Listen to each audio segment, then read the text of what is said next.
Sir, nakapasok na sa academy, tapos biglang nadisgrasya, need ng operation, makakabalik pa po ba? Okay, pag-usapan natin to.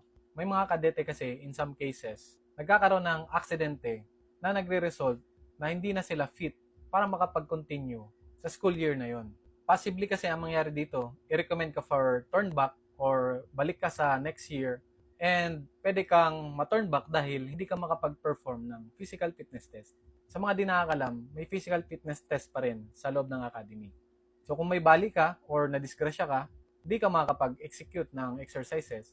In short, pwede kang ma-turn back. Okay, balik tayo sa tanong kung makakabalik pa. Possible siya makabalik. Kailangan niya lang ulit mag-undergo ng process. Hindi ito kapareha sa buong processing ng mga bagong aplikante. May mga test lang na binibigay sa kanila. Sa pagkakaalala ko, merong neuropsychiatric exam, physical fitness test, and medical. I'm not sure kung meron pa kasi hindi ko naman na-experience na turn back. So yun yung ginagawa nila para makabalik sila. In short answer, yes, pwede pa po sila ma'am na makabalik. Basta mag-reprocess sila next year if recommended lang sila for turn back, hindi for dismissal. Disclaimer lang, based lang po ito sa experience and observation ko, nakadepende pa rin po yan sa PNPA kung anong decision nila dyan. Maraming salamat.